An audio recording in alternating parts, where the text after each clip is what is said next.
자, 이 조직구조 유형을 이제 설계하기 위해서 우리가 고려할 사항을 우리가 지난 시간에 구조변수다 이렇게 정의 내렸어요.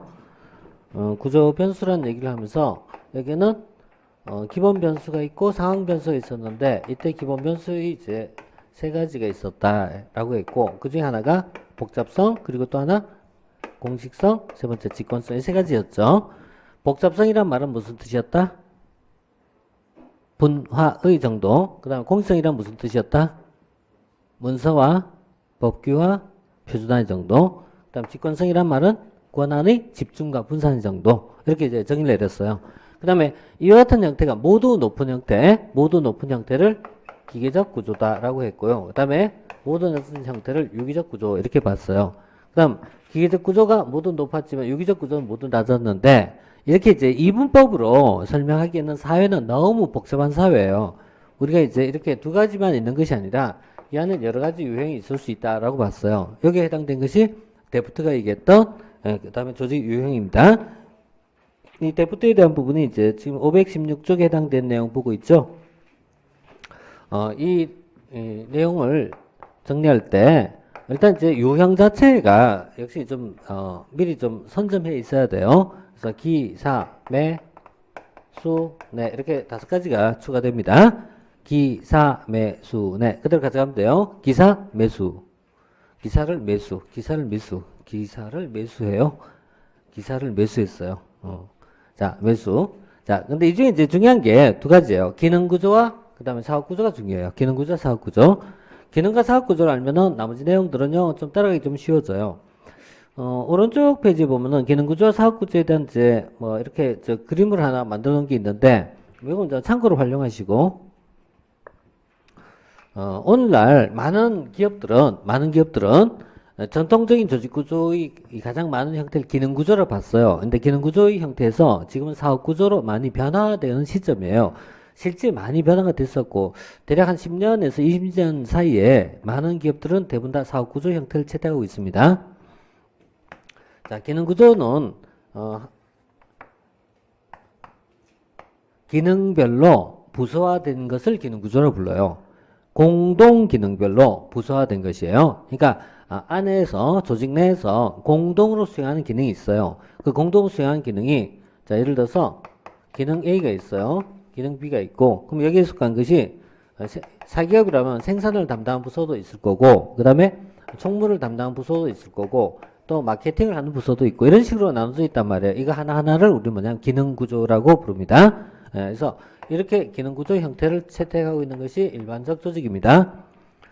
이런 방식이 최근에 오면은 이제 변화하면서 이제 사업 형태, 사업 중심으로 빠져나오기 시작해요. 사업 중심으로 이걸 분할해서 소개하게 되는데 여기서 이거 본조직이에요. 본조직. 본조직을 우리가 이제 본사, 기업으로 얘기하면 본사라고 이해하면 돼요. 본사 이렇게 보시면 되고 그 다음에 정부로 얘기할 때는 이걸 본청 이렇게 부르게 돼요. 본청, 본사 이렇게 본부 이렇게 봤대요. 자 여기서 분리되어 준독립적으로 운영되는 방식입니다.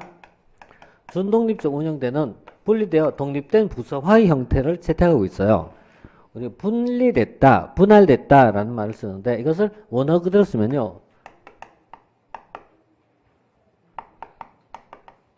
디비저널 스트럭처라고 불러요. 디비전이란 말 써요. 디비전이란 말은 뭐냐? 부서화. 우리말로 번역하면 부서화 이렇게 하면 돼. 부서. 그러니까 이걸 우리가 보통 부서 이렇게 얘기하고요. 군대에서 사용할 때는 이걸 하나의 독립된 부대라고 봅니다. 독립된 부대 이런 식으로 해갖고 분리되어 있는 형태예요. 그래서 이렇게 빠져나와 있는데 앞서 이제 얘기한 것처럼 사기업의 형태에서 이렇게 보는 것이 전통적 분류 방식이었어요. 우리가 잘 아는 이제 이런 회사 있어요. 큰 회사 있어요. 큰 회사 있어요. 큰 회사 있는데 참 얼마 전까지 돈 참 많이 벌었잖아요. 그죠? 많이 벌었는데 이제 작년부터 슬슬 좀 내려가고 있죠. 좀 추락하고 있죠. 요즘 보니까 옛날보다 가격도 좀 많이 내렸더라고요. 요즘 뭐 옛날에는 이제 뭐 휴대폰 하는 장만 한 4, 5년 썼던 것 같아요. 내 기억은. 어느 순간 2년 이상 쓸 수 없는 기계를 만들었어요. 이게 알고 있잖아. 2년만 딱 지나면 고장이 나기 시작해요.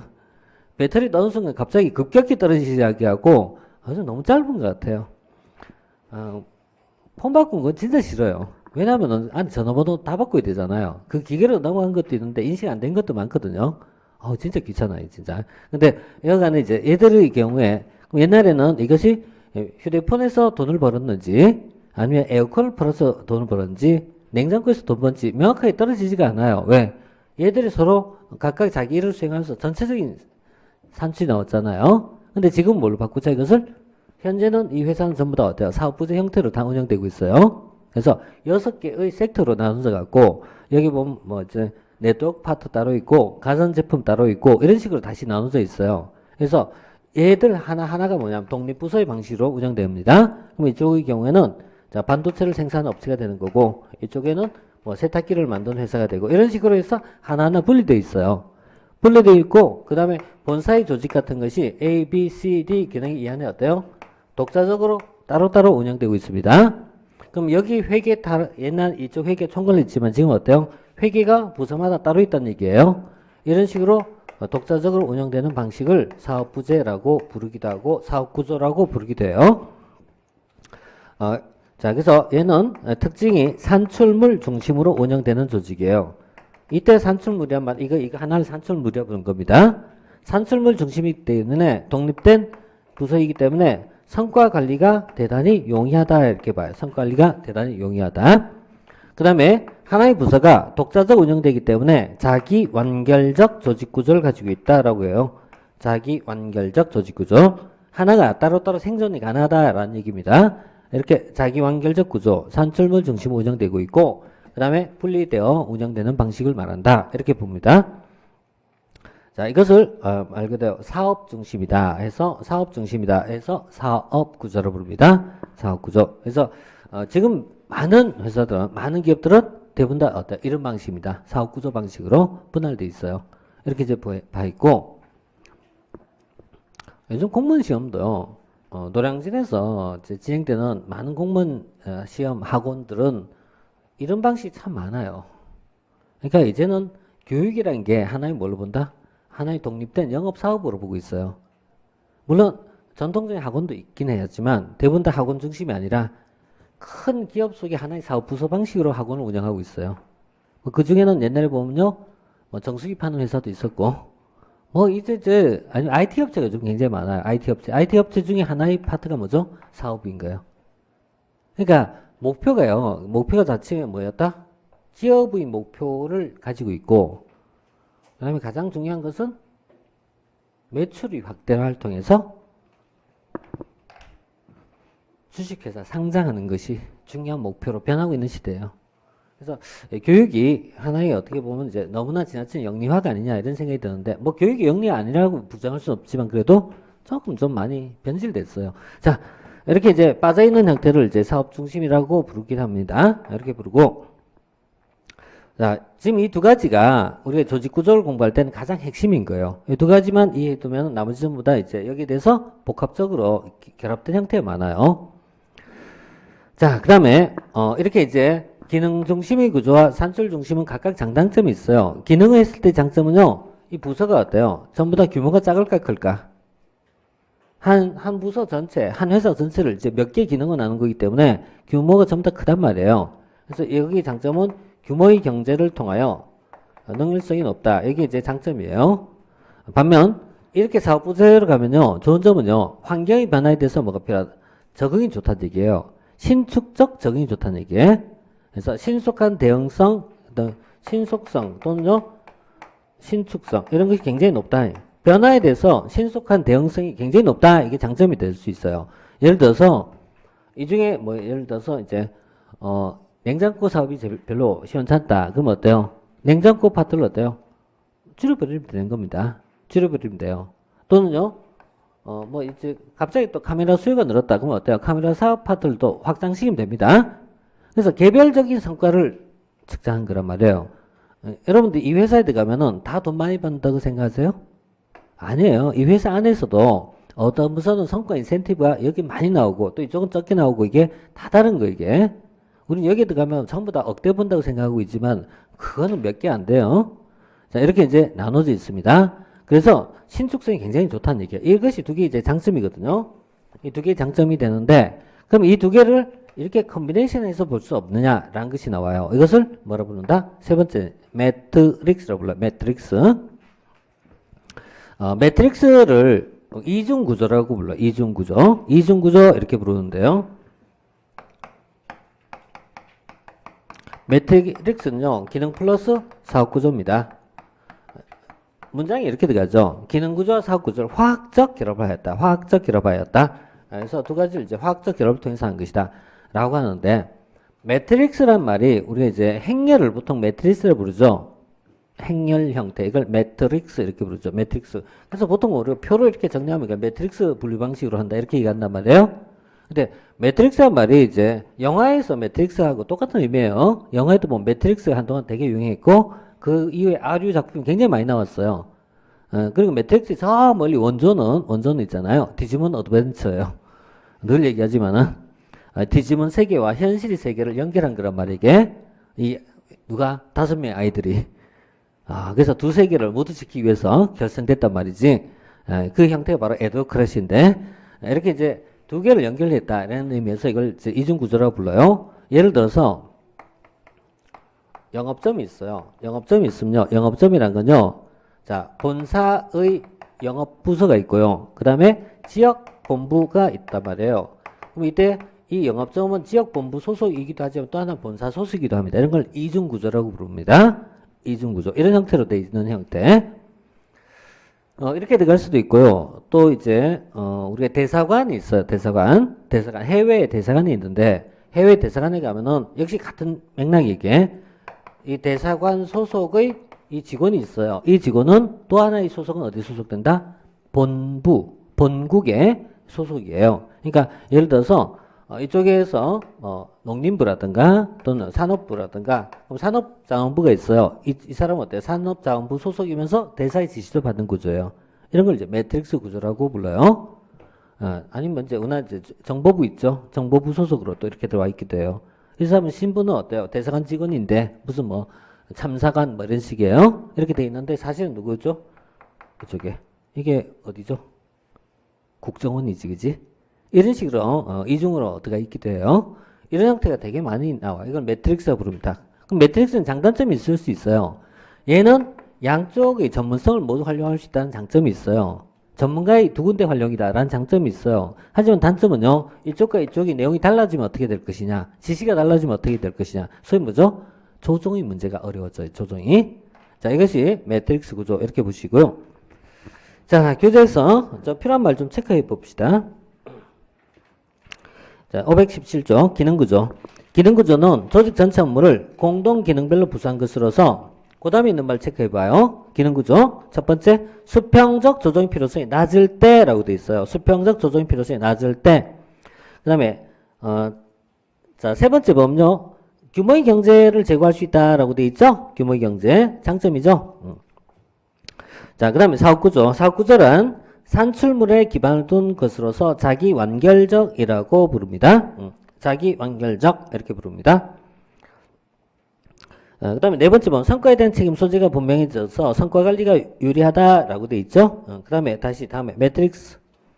매트릭스는 기능 플러스 사업 구조를 화학적 결합이에요. 화학적 결합. 물리적 결합이 아니라 화학적 결합이에요. 화학적 결합. 물리적이란 말은 인위적 개념이고 화학적이라는 것은 완전히 녹아있다 이런 얘기예요. 그래서 화학적 결합을 하였다. 그 다음에 기능 부서의 장점은 전문성이고 사업 구조의 장점은요 신속한 대응성입니다. 이 두 개를 모두 가지고 있다라는 얘기고요. 그 다음에 다원적 명령체계 또는 이중적 명령체계를 가지고 있어요. 우리 전통적 조직화의 원리하고 상반된 내용이에요. 전통적 조직화의 원리가 바로 뭐였다? 명령 통일의 원리였거든요. 이것은 이중적 명령체계를 가지고 있다. 자, 그 다음에 매트릭스 장단점 나머지 보시고요. 그 다음에 수평구조가 있어요. 수평구조라는 것은 핵심, 업무, 과정이라고 돼 있어. 가장 중요한 단어가 과정이란 단어예요. 과정, 프로세스예요. 프로세스. 그래서 과정입니다. 이 과정 중심으로 이루어지고 있다라고 봅니다. 그 다음에 세 번째 보면 수평구조의 기본 구성 단위는 자율팀이다. 팀 조직이죠. 그래서 자율팀은 의사결정 권한을 가지고 있다라고 봅니다. 그 다음에 네트워크 구조. 자, 네트워크는 조직의 자체 기능은 핵심 역량 위주로 합리화되어 있고 기타 기능은 계약을 통해서 이루어진다. 이걸 다른 말로 아웃소싱이라고 부르죠. 아웃소싱에서 이루어진다. 그래서 여기서 중요한 단어는 핵심 역량이란 단어. 핵심 역량. 핵심 역량. 이렇게 해갖고, 이제 우리가 7개의 유형의 이제 데프트 이론을 봤어요. 그럼 다시 앞으로 가갖고, 민츠버그 이론 봅시다. 지금 여기에서는 민츠버그 데프트 두 개의 이론이, 두 학자의 이론이, 다수 출제. 다수가 뭐, 2개, 5개가 아니고요. 적어도 뭐 3, 40문제 이상이 나왔던 파트죠. 그래서, 뭐, 이건 시험 폭탄이었어요. 이렇게 이제 많이 나왔던 부분인데, 물론 이제, 또 이제 뭐 최근에 유행해서 좀 제가 다 내기는 좀 그렇지 않나는 생각이 들어도 언제나 나올 수 있어요. 이거는 언제든지 나올 수 있어요. 민츠버그 이론이 데프트보다는 원래 앞에 나와요. 데프트가 이론이 나온 거는 불과 10년도 되지 않은 이론이에요. 하지만 민츠버그는 이보다 훨씬 전에 나왔던 내용입니다. 순서는 이쪽이 더 빠른데 민츠버그는 복수 국면적 접근에 따라 조직을 유형을 다시 설명하는데 여기 보다시피 변수가 많이 등장해요. 자, 이 말은 뭐냐면요. 개방체제적 개념으로 이해하고 있다. 개방체제적. 자, 그럼 저 앞에 기계적 구조는요. 개방체제적일까? 폐쇄체적일까? 기계적 구조라는 건 폐쇄체적 관점이에요. 왜냐하면은 환경의 변화란 것이 전혀 논의되지가 않아요. 여기는. 여기서부터 이제 환경의 변화가 등장해요. 자, 5가지 조직 유형이 있어요. 자, 데프트는 앞에 본 것처럼 기사, 매수네 이렇게 봤어요. 근데 민츠버그 이론은요, 더 쉬워요. 이거는 단기, 전사, 임. 간단해 이게. 단기 혼자 싸우는 전사예요. 혼자 싸우는 전사예요. 단기 전사예요. 단기 전사. 이때 이제 단순 구조와 기계적 관료제라는 개념이 나와요. 그 다음 전문 관료제, 사업 부재 조직, 임시 조직 이렇게 이제 5가지로 설명하는데요. 자, 이것은 조직의 생성과 발전을 설명할 때 굉장히 쉬워요. 자, 단순 구조는 신설 조직에서 나오는 모습이에요. 신설 조직. 그럼 신설 조직이면은 처음에 기업을 만들거나 조직을 처음 만들었어요. 그러면은 소규모일까 대규모일까? 당연히 소규모겠죠. 시작할 때는 소규모겠죠. 그럼 조직 구조가 복잡해 단순해요? 단순하죠. 그래서 단순 구조예요. 간단해요 이게. 그래서 조직의 신설된 모습이기 때문에 소규모에서 나오는 단순한 형태예요. 그럼 조직이란 어떻게 돼 있냐면은 이렇게 간단하단 말이에요. 간단하게. 예를 들어서 이 회사에서 5명이 근무하고 있어요. 그럼 한 분은 사장님이야. 나머지 직원이야. 끝이야, 이게. 이보다 더 적을 수도 있죠. 그럼 이렇게 해갖고 조직 구조는 굉장히 단순한 형태가 되는 거예요. 그럼 이런 형태일 때는 이 조직에서 가장 뛰어난 가장 일을 많이 한 사람, 가장 똑똑한 사람 누구야? 물으면요. 온리 사장님만 똑똑한 거예요, 이거는. 이분이 모든 걸 다 안고 가고 있어요. 그래서 세세한 내용도 어때요? 직접 자기가 다 챙기는 거야, 이게. 다 챙기는 거예요. 이렇게 되니까요. 직권화된다, 분권화된다? 직권화되는 거죠. 직권화되고 그 다음에 자기가 모든 걸 다 챙깁니다. 직접 감독과 통제하는 거. 직접 감독 통제. 그래서 직접 감독과 통제가 일어나요. 여기서 이제 중요한 말이 조정기제라는 것이 나와요. 조정기제. 이 조정기제가 가장 중요한 말이에요. 조정기제. 자, 이제 이 기업이 확장하는 거예요. 자, 이제 이 기업이 5명에서 이제 뭘로 바뀌었다? 5,000명의 회사로 바뀌었어요. 5,000명. 그러면은 혼자서 모든 부하를 통솔할 수가 없죠. 그래서 통솔 범위 한계로 인하여 뭐가 만들어진다? 계층이 만들어진 거예요. 내가 다 관리 못하니까 내 밑에 핵심적인 사람이 중간에 이사를 하는 거고 또 그 밑에 부장을 두고 과장을 두고 이런 식으로 해갖고 계층이 만들어진단 말이에요. 그래서 관리자가 어때요? 이제는 더 쪼개지는 겁니다. 그래서 이 안에는 크게 나누면 이렇게 나눠요. 최고 관리자, 중간 관리자, 자급계층 이렇게 더 세어봐야 되는 것입니다. 자, 이렇게 해서 나오는 것을 이제 기성 조직으로 바뀌면서 조직 규모가 대규모화 됐어요. 대규모화 되다 보니까 조직 구조가 복잡해질 수밖에 없단 말이에요, 이게. 그 다음에 모든 업무를 자기가 다 처리할 수가 없죠. 혼자서 모든 걸 처리한다는 건 불가능해요. 그래서 많은 부분을 부하에게 권한을 넘겨주게 됩니다. 인사에 대한 것은 인사 담당하는 관리자에게 넘겨주면 되는 거고, 격리는 격리 담당자에게 넘겨주면 되는 거예요. 참고로 이 조직일 때는 어떻게 한다? 이 조직일 땐 사장님이 통장도 다 들고 다니셔요. 밖에 나갈 때는 통장 다 들고 나가고, 그 다음 수시로 전화해갖고 일하고 있어 닥달하고 있고 끊임없이 체크하는 구조예요. 근데 이제는 어때요? 이걸 밑에 사람에 넘겨주는 거죠. 그러니까 직권화가 아니고 분권화 된다. 그 다음에 모든 걸 직접 감독 통제할 수 없죠. 그래서 이제는 뭐가 필요하다? 규정을 만든 거야. 규정을 만들어서 움직입니다. 1년에 휴가는 며칠 보내줄 거고 연간은 며칠 하고 보너스는 얼마 줄고 이런 건 다 어때요? 규정을 만들어서 해야 되겠죠. 규정에 의해서 이루어진다. 이걸 뭐라고 부르죠? 규정에서 움직이는 거를 복공집. 이게 계속 따라서 정리하셔야 돼요. 복잡성 이미 나왔고, 그죠? 두 번째 뭐야? 공식성이지. 공식성의 의미가 뭐라고 했죠? 문서와 법규와 표준화. 바로 표준화예요. 표준화가 나오는데 어떤 표준화다? 일처리 표준화, 업무의 표준화예요. 그래서 업무의 표준화, 작업의 표준화. 업무 또는 작업의 표준화가 나온다. 작업의 표준화. 업무의 표준화. 이 표준화가 전개돼요.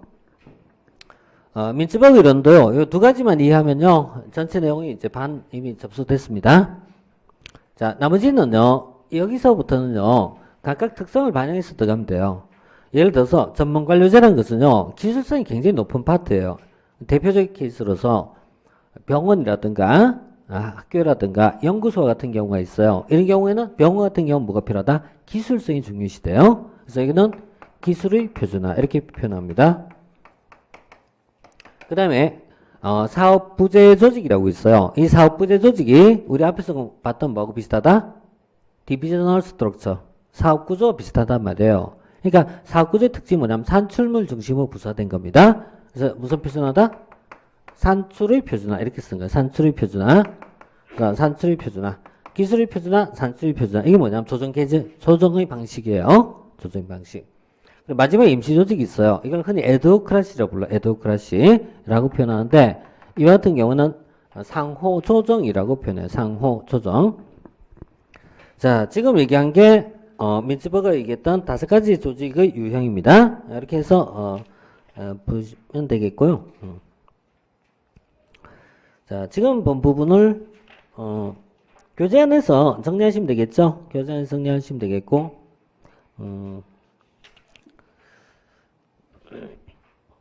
513쪽부터 간단히 보면요. 단순구조. 조직 안에 5가지의 틀이 있는데요. 이걸 전략 정점, 운영 핵심 이런 말이 있어요. 이거는 완성된 형태의 조직은 이렇게 돼 있어요. 이 조직이 있으면 가장 위쪽에 있는 사람을 최고 관리자 또는 전략 정점이라고 봐요. 전략 정점. 전략적인 것을 수행하는 정점, 꼭대기다 이거예요. 그 다음에 이쪽을 중간 관리자가 되고요. 중간 관리자. 그 다음에 가장 아래쪽에 있는 사람, 이 사람들요. 운영 핵심이라 불러요. 운영 핵심. 운영 핵심. 이렇게 이제 표현하고요.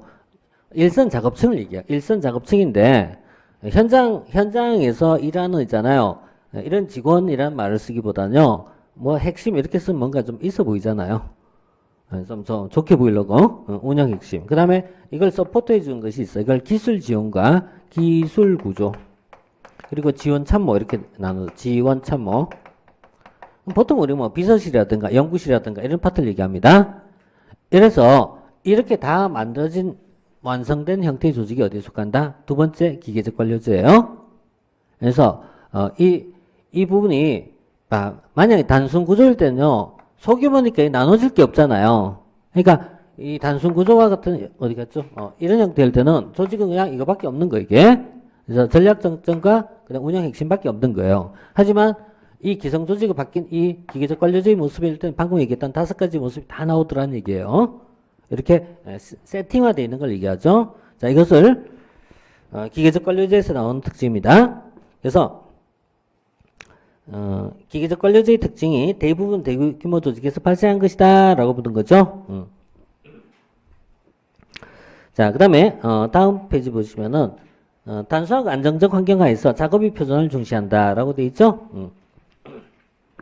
조정 방법은 작업 과정이 표준하다 이렇게 봐요.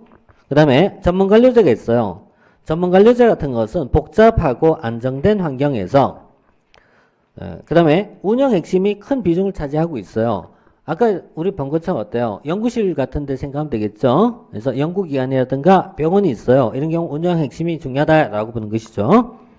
그 다음에 전문가로 구성된 핵심 운영층이 표준화된 기술 사용하여 자율권을 가지고 과업을 조정한다. 이렇게 봐요. 그 다음에 사업 부제가 있어요. Divisionalized form 이렇게 되어 있는데 할거 구조, 분할 구조 똑같은 말이죠. 똑같은 말이죠. 그 다음에 조직은 준자율적 단위에 의해서 수행된다. 그래서 자율성이 높다라는 얘기예요. 자율성이 높고 그 다음에 기능적 완결성을 가지고 있고 그 다음에 중간관리자의 힘이 강하다라고 되어 있죠. 이렇게 보고 그 다음에 주된 조정 방법은 산출이 표준하다라고 되어 있어요. 그 다음에 마지막 임시조직이 있죠. 임시조직이 있고 격변한 환경에서 불확실한 과제를 수행할 때 효과적이다라고 되어 있죠. 자, 이 부분이 밑에 이제 보면은 민스버그의 조직 유형 정리 표로 정리한 것이 있죠. 이 표에 보면은 조직 예가 있잖아요. 단순 구조 있고 기계적 관료제 이건 대부분이 조직이고요. 전문 관료제 대표는 아까 얘기했던 병원 이런 거, 대학교 이런 거. 사업 부제의 대표적 형태는요. 대기업이 사업본부 조직을 들 수도 있고요. 또는요. 우리가 학교에 보면 분교가 있죠. 분교도 있고 또 분원도 있죠. 분원. 병원에 보면 분원이 있잖아요. 본원 있고 분원 있잖아요. 뭐 예를 들어서 고대병원 같은 건 전국에 걸쳐서 분원이 조금씩 다 떨어져 있잖아요. 이런 거 뭐죠? 사업 부제 형태예요. 그러니까 분리되어 있다는 얘기죠. 자, 그 다음에 임시체제의 대표는요, 우주센터 이런 거. 우리로 말하면 지난번 나로 우주센터 이런 거 생각하시면 돼요. 네, 이런 형태가 이제 임시조직이에요. 그래서 여기 있는 표현들을 문장으로 처음에 이해하기는 대단히 어려울 수 있어요. 그래서 뭐 봤죠? 우리가 어떻게 진행되냐는 것을 대충 이제 이해를 하고 나서 교재 정리해 나가면은 충분히 만들 수 있어요. 자, 이렇게 해갖고 이제 조직 유형에 대한 내용 좀 정리해 놓고요. 다음 관료제 갑시다. 자, 관료제 이론은 이제 521조. 관료제 이론은 전통적으로 행정에서 많이 다루고 중요한 내용이었어요. 그래서 많이 다뤘던 내용인데 최근의 관료제 이론은 과거만큼 중요하다라고 얘기할 수는 없겠지만 여전히 그렇다 하더라도 기본 틀입니다. 그래서 정부 조직의 가장 대명사가 관료제입니다. 정부 조직은 어떻게 형성되어 있다? 관료제예요. 근데 이제 군 조직도 물론 관료제의 모습을 가지고 있고요. 기업도 관료제의 모습이 나타나요.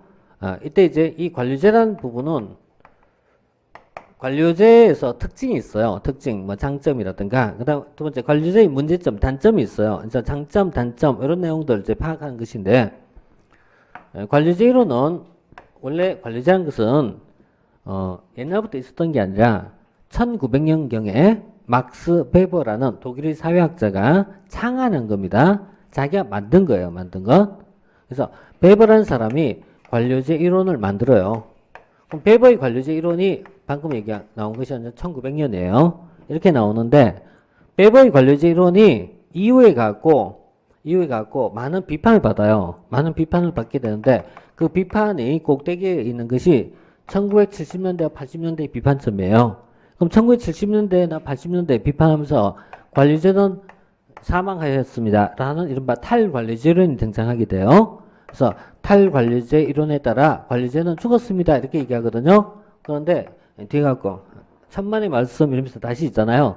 관료제는 여전히 살아있다. 이렇게 얘기해요. 이것이 1990년대를 전후하에 나왔던 관료제 옹호론이라고 불러요.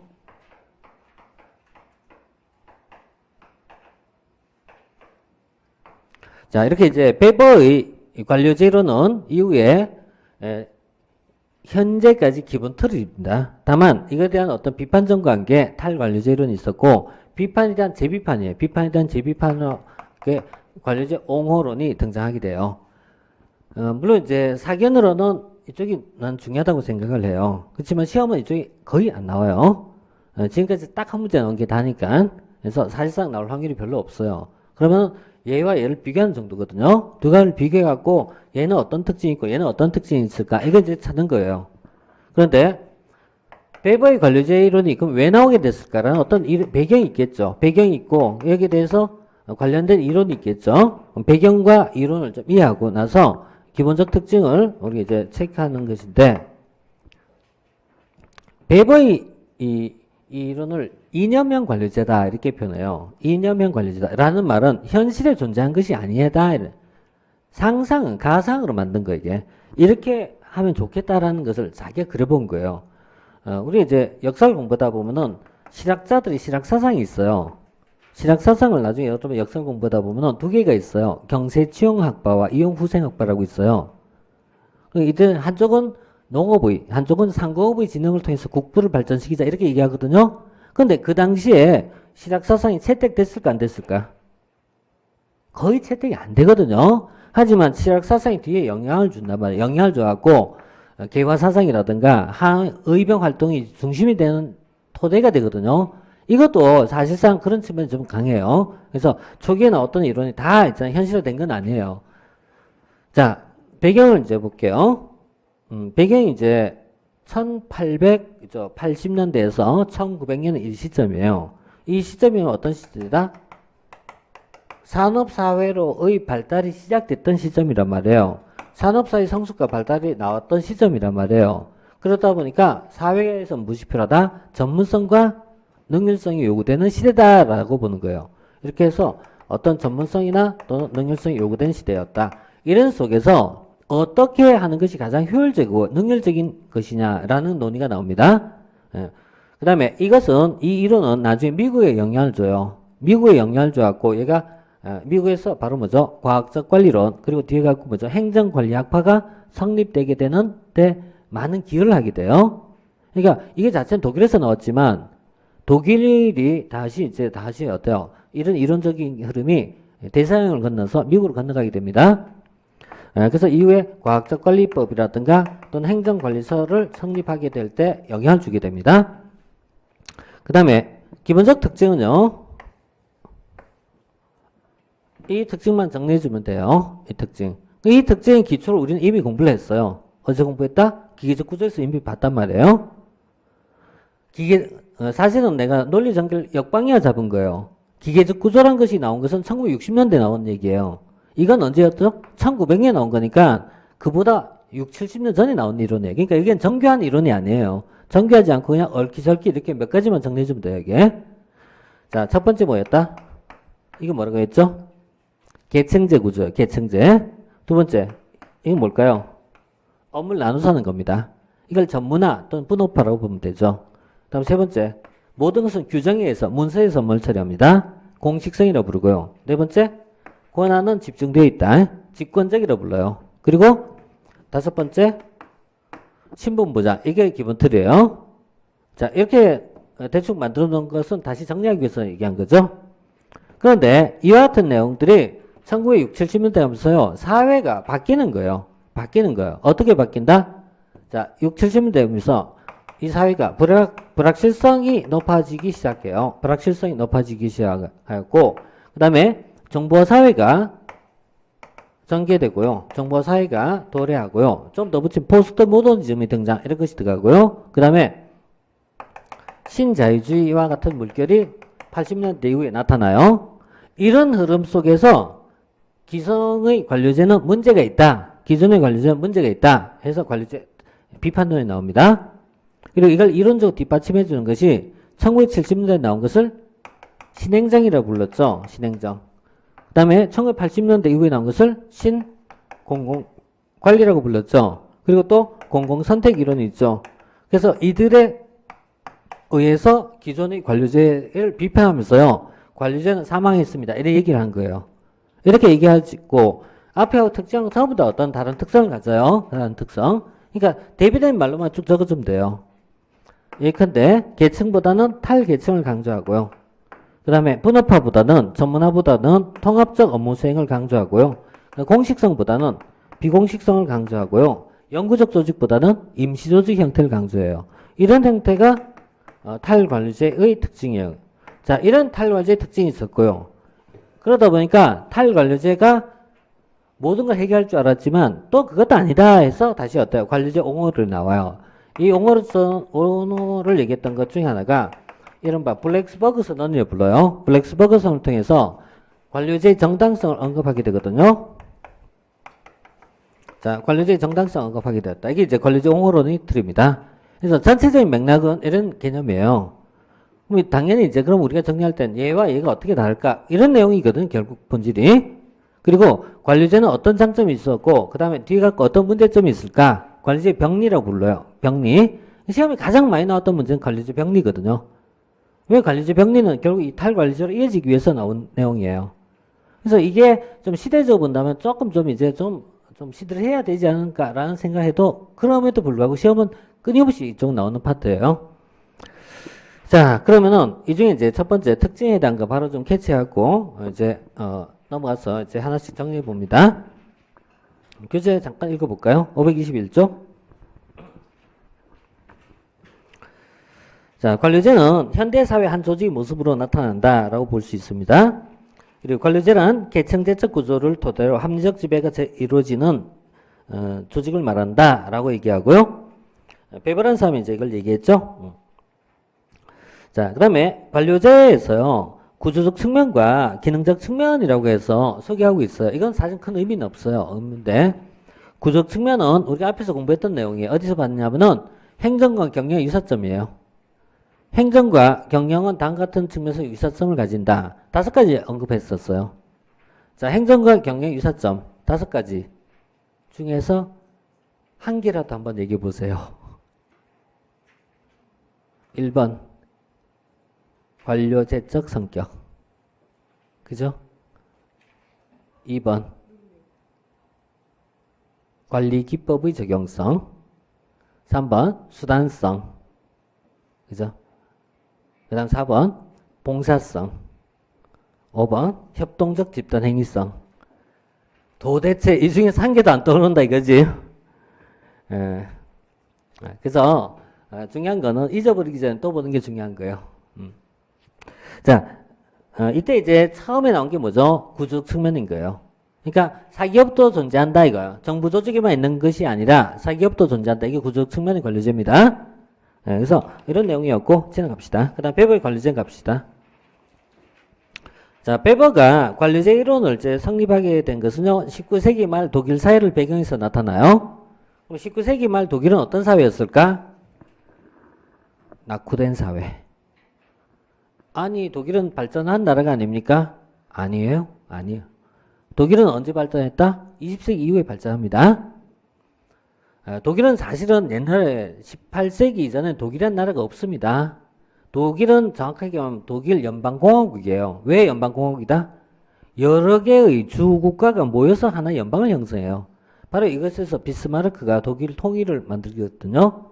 그러니까 원래 독일은 과거에 뭐죠? 프로이센이라는 작은 공화국이 하나 있었을 뿐이에요. 그 프로이센에서 비스마르크라는 혜성이 등장해갖고 독일을 오늘날 같이 연방국가로 키워냅니다.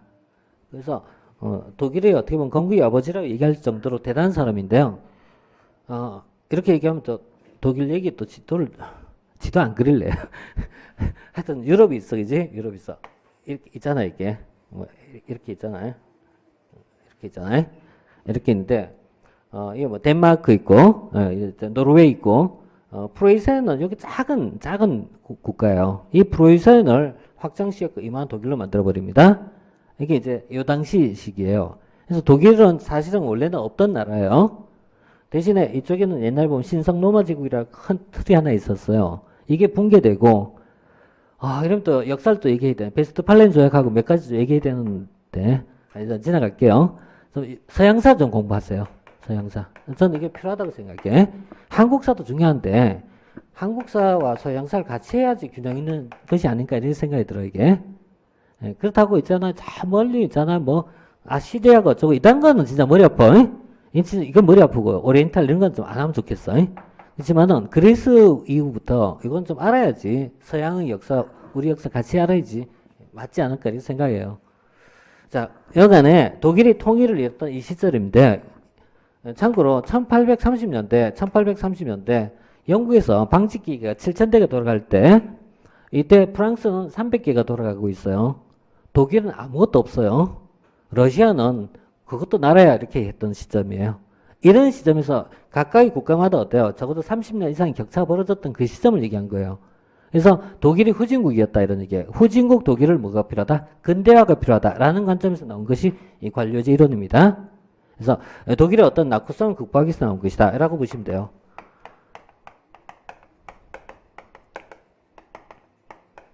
자, 이것이 이제 관료제 이론이 나오게 된 이 당시 배경입니다.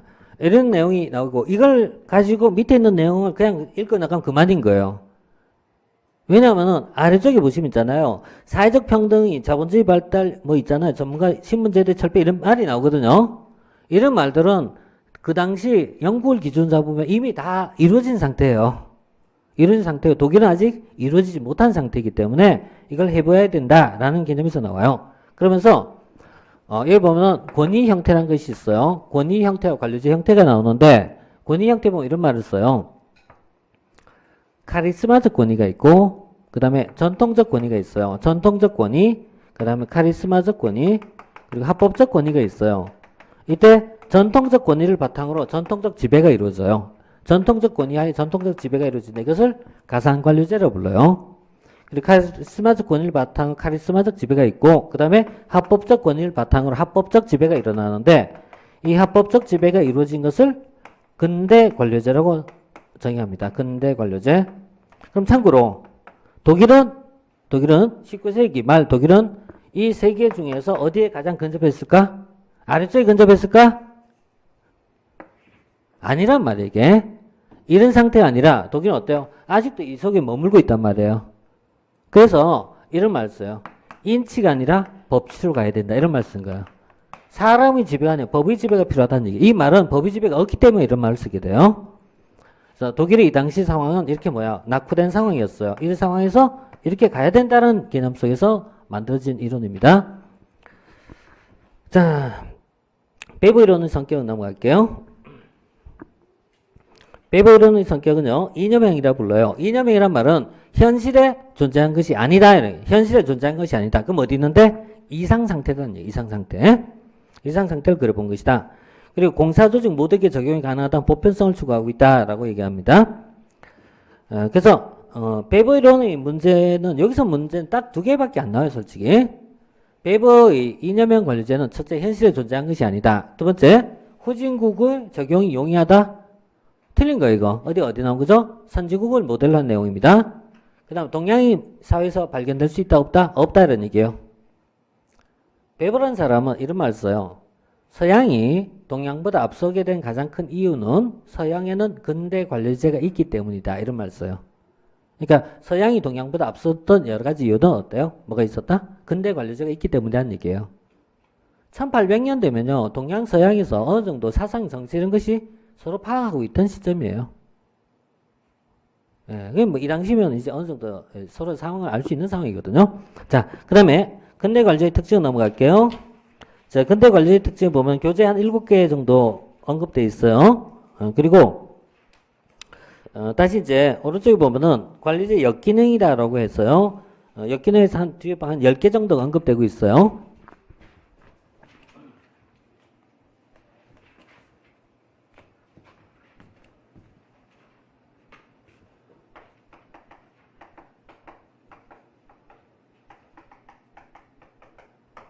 자, 관료제의 특징 또는 장점이 있어요. 근데 우리 앞에서 잠깐 얘기했지만 관료제 함려 여러분들 이 세 가지를 먼저 꼭 선행적 기억해 두세요. 자, 1번 계층제, 2번 전문화, 분업화, 3번 공식성. 그 다음 플러스 해갖고 직권성 이런 것이 들어가요. 자, 첫 번째 계층제. 자, 두 번째 전문화 또는 분업화. 세 번째 공식성 또는 합법성. 네 번째 집권화된 집권성. 하나 더 쓰면은 신분보장.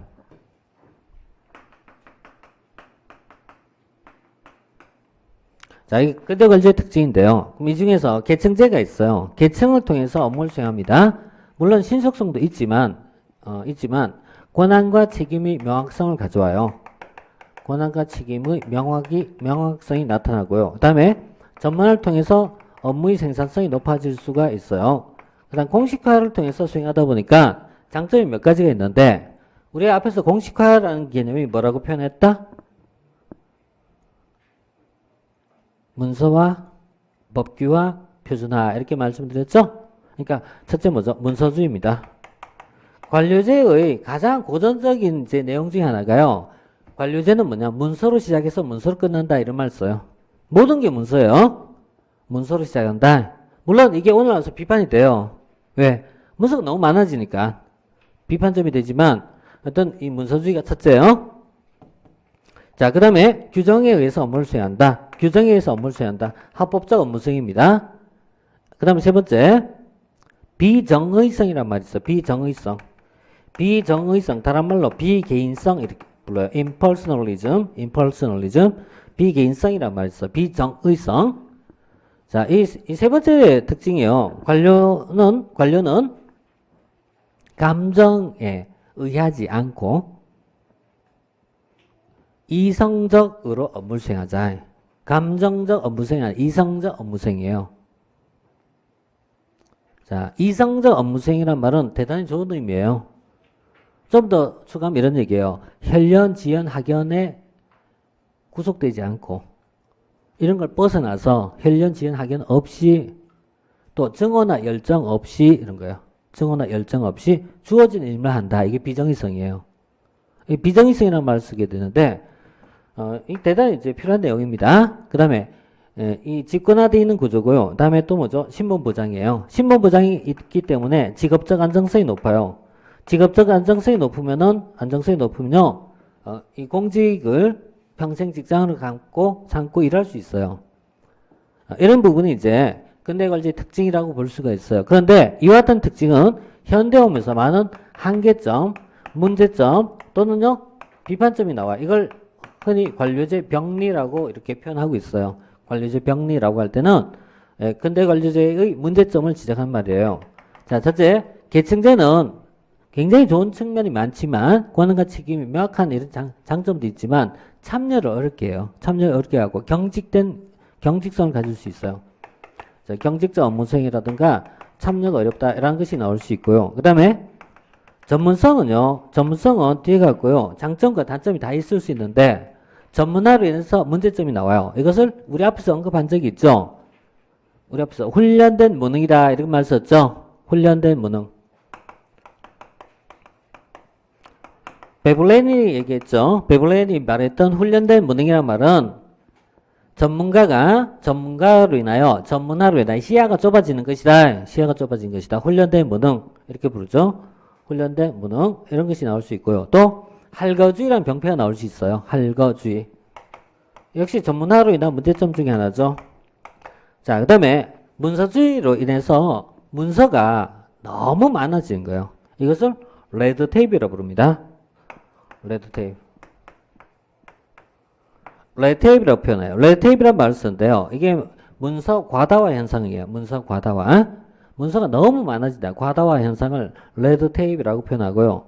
한자어로 쓰면은 번문용례라고 번역해요. 물론 이제 옛날에 일본 학자들 역시 많이 썼던 말이라서 가장 대표적인 번문용례예요. 참 어렵게 만든 것이에요, 이게. 참 쉬운 걸 어렵게 만든 것이죠, 전부 다가. 자, 여기서 이런 레드테이프라는 문제가 있고요. 그 다음에 지나친 규정만 지키는 걸 뭐라고 표현했다? 지나치게 규칙 규정만 지키는 것을 동조광이라고 불렀죠. 그 다음에 관료제의 비정의성은요. 이성과 열정 없이 사적 감정 없이 이게 뭐예요? 비정의성이에요. 근데 비정의성은 객관적 업무를 수행하는 굉장히 장점이 있어요. 하지만 사회적 약자를 배려하지 못하는 부분이 나와요. 사회적 약자. 관료제가 요즘은 공무원 많이 바뀌었어요. 진짜 많이 바뀐 거예요. 근데 옛날에 공무원이면 딱 정해져 있어요. 옛날 보면 민방위복 있어요. 회색 옷 입고. 물으면 이제 대답도 안 해요. 네. 아니요. 이게 뭐예요? 기계하고 얘기한 거야, 기계하고 얘기한 거야. 이런 것이 이제 관료제 병리란 말이에요. 그러니까 인간 소외라든가 인간 상실이라든가 약자를 배려하지 않는다. 이런 것이 나와요. 이런 문제점이 나오죠. 이것을 특히 강조한 게요. 60년, 70년 신행정론자들이 비판이에요. 그래서 사회적 약자에 배려해야 된다. 중립적 관료제 안 된다. 관료제 비판이 나온 이유가 여기 있어요. 자, 그 다음에 신분보장은요, 직업적 안정을 가져오지만은 이로 인하여 변화에 저항합니다. 변화에 저항하고요. 변화에 저항하고, 그 다음에 신분보장이 지나친 결과 조직이 오래 근무하면 고위직으로 올라갈 수 있어요. 이걸 피터의 원리라고 부르기도 해요. 피터의 원리. 피터의 원리. 이렇게 써요. 자, 피터의 원리란 말은 고위직으로 승진하려는 성향입니다. 뭐 때문에? 무능력한 자도 고위직 올라간대. 뭐 때문에? 신분보장 때문에. 그래서 신분보장이 강한 나머지 고위직으로 승진할 수 있다라고 합니다. 자, 이런 것을 이제 관료제의 문제점 병리라고 불러요. 이렇게 보고, 그 다음 교재 밑에 보면 두 개 더 있죠. 권력구조의 이원화. 9번째. 자, 권력구조의 이원화. 상사의 권력과 부하의 전문적 권력이 충돌되는 권력구조의 이원화. 또 관료 제국주의라는 말이 있어요. 관료제는 뭐냐면 팽창하려고 하는 거예요. 팽창한다. 제국주의 본질이 뭐냐면 팽창입니다. 그래서 관료제의 팽창을 설명한 것을 관료 제국주의다 이렇게 표현해요. 비판점이 무지 많이 나오거든요. 왜? 이게 기본 틀이니까 비판점도 당연히 많은 것입니다. 이런 내용들이 이제 관료주의 병리인데 지금은 이걸 왜 이렇게 이렇게 표현했냐면 나열하지만큼 안 한 이유는 논리적 구조를 계속 만들어 보라는 얘기예요. 그러니까 틀의 묶음을 만들어야지 우리가 정리가 하기가 쉬워져요. 그래서 앞뒤를 붙여서 한 거예요. 우리 출발점은 어때요? 이 네 가지에서 출발했어요. 네 가지 가지고 어때? 개념적 확장을 했단 말이에요. 물론 교재에 있는 거 그냥 이렇게 정리 체크해도 돼요. 하지만은 정리해 놓으면 좀 상대적으로 나중에 모둠을 만들기가 좋아져요. 자, 이렇게 보고요. 그 다음에 526쪽 하단에 보면은 관료제 병리에 관한 학자들의 입장이라고 해서 머튼 입장, 셀제닉, 베니스, 블라우 탐슨, 굴드너 뭐 이런 사람들 이론이 있어요. 이런 이론들은 말 그대로 참고사항이에요. 참고사항이고 어쩌다가 나오고 대체로는 7급 시험에서 가끔씩 등장해요. 자, 그 다음에 관료제와 민주주의. 관료제와 민주주의 공헌한 측면과 저해한 측면 양면을 모두 가지는데 공헌한 측면에 속한 것이 평등 이념의 확산 그리고 기회균등이라고 볼 수 있어요. 자, 이런 것이 있고요. 그 다음에 저해한 측면 대외적 대내적 측면이 있는데 바로 이제 관료제의 특권화 집단입니다. 관료제는 특권화 집단의 경향을 가진다. 그래서 그 결과 권위주의적 행태가 많이 나오더라라는 것들, 또 국민 요구에 대한 부적응, 부대응성 이런 것이 이제 나올 수 있다. 이런 것이 이제 관료제 이제 병리라고 얘기할 수도 있어요. 이렇게 이제 보시고, 자 그리고 나서 탈관료제 모형이 이제 나와 있는데 탈관료제까지 같이 그냥 모두 이어서 얘기할게요. 자 528조. 자 탈관료제는 1970년대 이후에 관료제에 대한 비판과 함께 관료제에 대한 비판적 모형으로서 공공선택이론, 신행정 논자 등 심리공공관리론자 중심으로 나오게 되었다. 그리고 배경은 왜 나오게 되었다? 우리 이미 봤습니다. 불확실성이 증가, 환경적 불확실성 증가, 포스트 모더니즘, 정보화 사회 도래 이런 것이 이제 주된 이유가 되죠. 그리고 여기에 관련돼서 여러 가지 이론이 있는데 그것이 에도크라시라는 말로 과거에 가장 많이 썼어요. 근데 최근에는 에도크라시보다는 우리 앞에서 공부했던 뭐였다? 민츠버그나 데프트가 얘기했던 이런 다양한 모습으로 나타나게 되었다라고 합니다. 그 다음에 교재상에서 에도크라시 있고요. 에도크라시 유형 이렇게 쭉 나와 있죠. 이 파트는 요즘은 거의 잘 등장하지 않아요. 그러니까 이날만큼 비중이 없어요. 그래서 예를 들어서 프로젝트 팀과 태스크포스에 대한 것은 옛날에 이걸 비교하는 문제가 나왔어요. 요즘 비교한 문제 나온 자체가 15년도 넘은 얘기가 돼버렸어요. 그래서 혹시나 해서 넣고 있는데 거의 뭐 확률은 없어요. 지나갔어요. 그 다음에 530조. 맥커디라는 사람이 탈관리제 모형의 특징을 이렇게 한 6, 7개로 정리하고 있어요. 그래서 맥커디 이론은 뒤에 있는 다른 이론을 종합한 개념이에요. 뒤에 있는 다른 이론이란 게 한 7가지 설명하는데 옆에다가 비교되는 말을 한번 더 같이 적으면서 정리해 보세요. 첫째, 규칙이 아니라 문제 해결을 중시합니다. 규칙보다는 뭘 중시하다? 절차나 규칙이 아니라 문제 해결입니다. 그 다음 두 번째, 개서가 아니라 비개서를 불러요. 개서란 말 앞에 적어야지 비교가 됩니다. 그래서 비개서적 조직. 그 다음 세 번째요. 영구적이 아니라 잠정성입니다. 영구적이 아니라 잠정적. 영구성이 아니라 잠정성. 잠정성은 다른 말로 임시성이죠. 그러니까 영구적이 아니라 임시성을 강조하고요. 네 번째도요. 임무와 임무를 우리가 뭐라 부르죠? 미션이죠, 그죠? 미션. 그러니까 임무 중심에 역시 우리 앞에 봤던 규칙 절차가 아니라 규칙이나 절차가 아니라 임무를 중시하자. 그 다음에 7번째는요. 개인적 문제 해결이 아니라 집단적 문제 해결. 이렇게 비교해 놓으세요. 그래서 개인적 문제 해결이 아니라 집단적 문제 해결. 굉장히 빨리 얘기해서 다 적었는지 모르겠네요. 자, 첫 번째 문제 해결을 중시하고, 두 번째 개서가 아니라 비개서적 구조. 그 다음에 영구적이 아니라 잠정적. 그 다음에 규칙이 아니라 임무 중심. 그 다음에 상황 적응성 그대로 가정하면 되고요. 그러니까 경계를 관념을 없애자. 경계를 없애자. 그리고 이제 개인이 아니라 집단적 문제 해결 이렇게 보고요. 그 다음에 이 내용을 이제 풀었으면은 이후에 여러 학자들이 이론이 나와요. 그 중에서 중요한 게 두 명인데 골렘비우스키가 얘기했던 견인 이론이 있고, 그 다음 다섯 번째 린든의 이 의미 없는 조직이라고 있어요. 이 두 가지가 상대적으로 중요한데요. 골렘비우스키가 얘기했던 견인 이론은 견인의 의미는 당기는 게 견인이에요. 그러면 이 상대적 의미는 압박이 되는 거, 압박. 압박을 우리가 흔히 얘기할 때 푸시를 가한다 이렇게 써요. 이 말은 X 이론적 관점이에요. 반면 견인은 당긴다 해서 Y 이론적 관점이라고 표현할 수 있어요. 자, 이 견인 이론의 구조에 의하면은, 자, 두 번째 보시면은, 자, 분화보다는 뭘 강조한다? 통합을 이렇게 써요. 자, 요거 역시 요 네 가지 흐름 좀 체크해 보세요. 분화보다는 통합을, 그 다음에 억압보다는 자유를,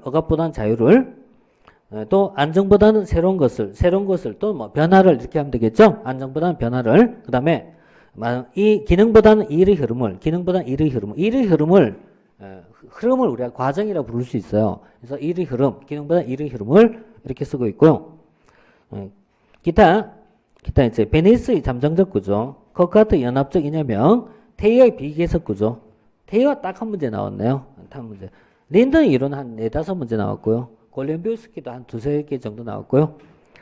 자, 린든의 이 의미 없는 조직은요, 기존의 관료제가 공급자 중심이라면은, 이걸 다른 말로 분절 조직이라면은, 통합적 서비스를 제공한 이 의미 없는 조직이 필요하다. 이렇게 얘기하고, 분절 조직과 이 의미 없는 조직을 비교하는 말인데,